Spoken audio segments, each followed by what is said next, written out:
हमारा next topic है चोलोस्की method. इससे पहले वाली जो वीडियो थी हमने उसमें भी चोलोस्की मेथड पढ़ा था, लेकिन किस चीज़ के लिए पढ़ा था? इन्वर्स निकालने के लिए।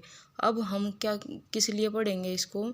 हमें जो सिस्टम ऑफ इक्वेशंस दिया जाता है उसमें जो हमारा एक्स वाई जेड है उनकी वैल्यू निकालने के लिए। तो चलो स्टार्ट करते हैं। चोलोस्की मेथड।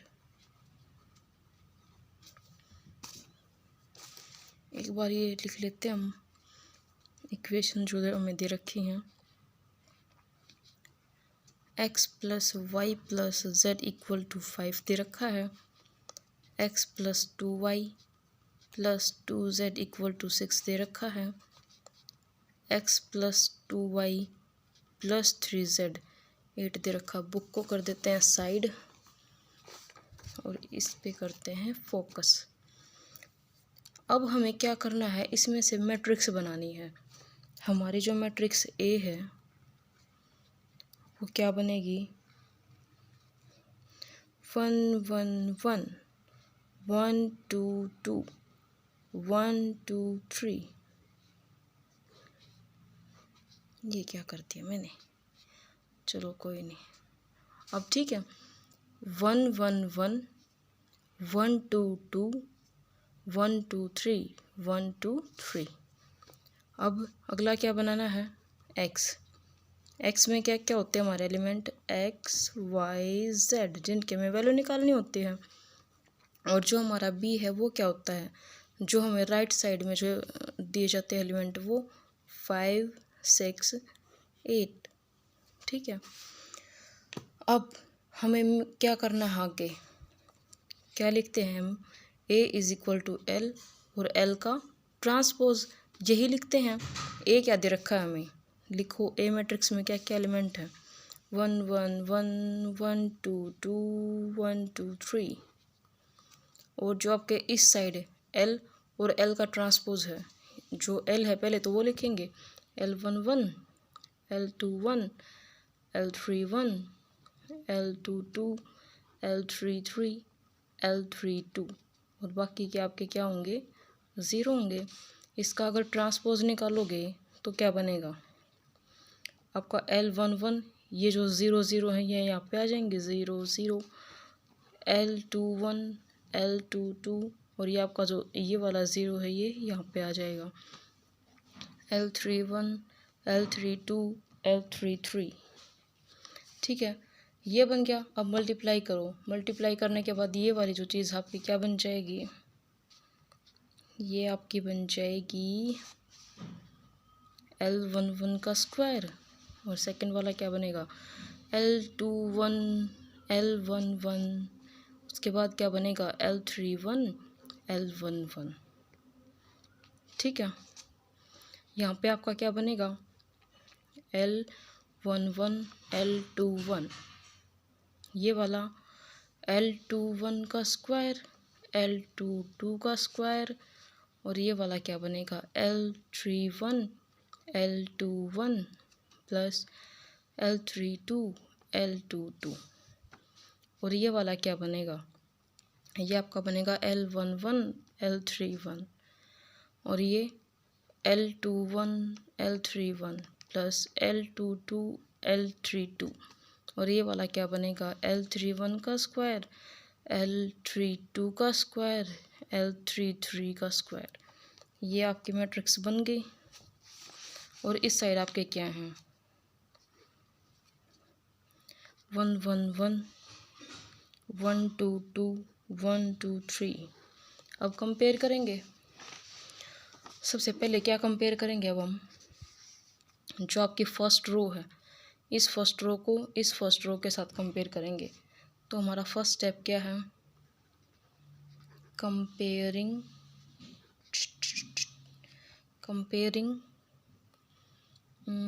द, ये मैंने कंपेयरिंग ऊपर वाली लाइन में लिख दिया। Comparing the elements of first row. ठीक है, आप समझ गए ना? Comparing the elements of first row, बस ऐसे ही समझते रहा करो। L11 का स्क्वायर किसके इक्वल है आपका? ये वाला जो एलिमेंट है ये इसके इक्वल है, ठीक है। तो आपका L11 क्या क्या निकल गया यहाँ से, L11 आपका 1 निकल गया। अब ये वाला कंपेयर करोगे, L11 L21 किसके इक्वल है, ये भी 1 के इक्वल है। तो आपका L11 की वैल्यू आपको पता है 1 है, L21 की वैल्यू आपकी क्या बन जाएगी, ये भी 1 बन जाएगी। अब थर्ड वाला देखो, L11 L31, L11 की वैल्यू आपको पता है 1 है और किसके इक्वल है, ये भी 1 के इक्वल है। तो यहाँ से आपकी L31 की वैल्यू भी क्या आ गई, 1, तीनों ही आपकी 1 आ गई है। अब क्या करोगे, सेकंड स्टेप में क्या है, अब सेकंड रो को कंपेयर करोगे, comparing the elements of second row. Second row के कंपेयर करोगे, सेकंड रो आपकी ये वाली है, इस वाली सेकंड रो के साथ कंपेयर करोगे तो आपका जो L21 L11 है यही आपका ये है। आपको ये वैल्यू पहले से ही पता है, ये किसके इक्वल आएगी आपकी, ये लिखने की आपको ज़रूरत नहीं है। अब ये देखो, इसको लिखो L21 का स्क्वायर प्लस L22 का स्क्वायर किसके इक्वल है, आपका 2 के इक्वल आएगा। आपको L21 की वैल्यू पता है 1 है, तो निकालनी किसकी है, L22 के स्क्वायर की निकालनी है। ये 2 है, ये 1 है, तो इधर आके -1 हो गया और ये क्या बच गया 1। तो आपका जो L22 है उसकी वैल्यू क्या आ गई, ये भी 1 आ गई आपकी। अब आपको क्या बचता है, ये वाला बचता है, लिखो इसको L21 L31 प्लस L22 और L32 किसके इक्वल है, आपका 2 के इक्वल है। किस किस की वैल्यू आपको पता है, L21 की वैल्यू पता है 1 है, L31 की वैल्यू पता है 1 है, तो ये कंप्लीट आपका क्या बन गया 1 प्लस L22 की वैल्यू हमने अभी निकाली है 1, तो इसका मतलब निकालनी किसकी, L321 की, L32 की 2, इधर आके क्या बन जाएगा -1 इक्वल टू 1। इसका मतलब L32 भी क्या आ गया 1 आ गया। अरे ये तो सारे ही 1 आते चल रहे हैं, अच्छी बात है।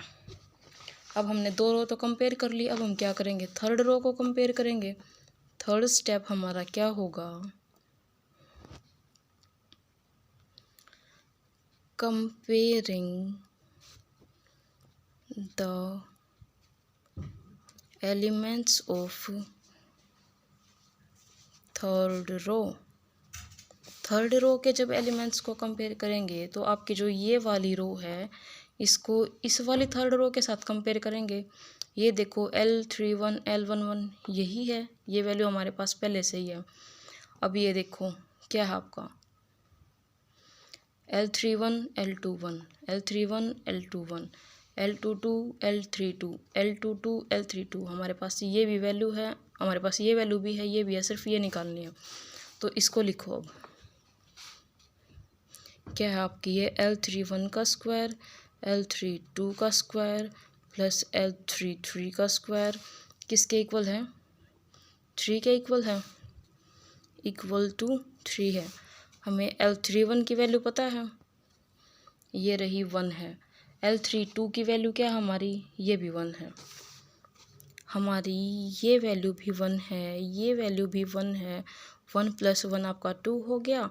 L33 का स्क्वायर किसके इक्वल आ गया 3, और यहाँ से अगर आप L33 स्क्वायर की वैल्यू निकालोगे तो 3 - 1 और 1 2 हो गया, इधर आके 2 क्या हो गया 1 बच गया, ये 3 - 2, और तो आपकी L33 की वैल्यू भी क्या आ गई, ये भी 1 आ गया, यानी कि सारे के सारे आपके 1 आ गए। तो आपका जो L है वो किसके इक्वल आ गया 1 1 1 0 1 1 0 0 1, ये बन गया आपका। अब बताओ मेरे को एक बात कि जो आपका AX = B ये होता है, ये सबको पता है, हमें जो इक्वेशन दी जाती है यही तो होती है ना, AX = B। अब ये जो A है ये L ट्रांसपोज के इक्वल है, तो इस वैल्यू को पुट करो L ट्रांसपोज और इनटू में आपका x है इक्वल टू b है। अब क्या करो, इस l को तो बाहर रख लो और जो आपका L ट्रांसपोज और x है इसको एक साथ लिख लो b, और ये वाली जो आपकी चीज़ है इसको z पुट कर लो, L Z is equal to B. ठीक है, आपको ये बात समझ आ गई अब? तो अब क्या करना है, एल की वैल्यू पुट करो, 1 1 1 0 1 1 0 0 1, और z क्या होता है हमारा, z1 z2 z3, और b की वैल्यू क्या है हमारे पास, 5 6 8। तो लिखो 5 6 8। यहाँ से हम क्या निकालेंगे, z1 z2 z3 की वैल्यू निकालेंगे। कैसे, यहाँ से हमारा z1 बन गया, z1 is equal to 5।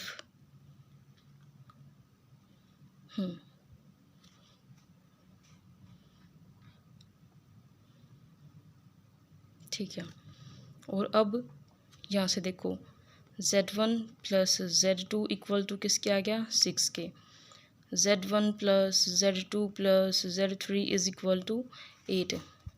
z1 की वैल्यू हमें पता है, z2 की वैल्यू कैसे निकालेंगे, z2 is equal to 6 minus z1 की वैल्यू क्या है 5, तो इधर आके माइनस का हो गया तो ये 1 हो गया, यानी कि हमारा जो z2 है उसकी वैल्यू क्या है आपकी 1 है। अब 3 की निकालनी है, तो वो कैसे निकलेगी, आपको z1 और z3 दोनों, z1 और z2 दोनों की वैल्यू पता है, तो 8 माइनस z1 की वैल्यू क्या है 5, और माइनस में z2 की वैल्यू क्या है 1, तो क्या बन गया आपका 8 माइनस 6 इज इक्वल टू 2।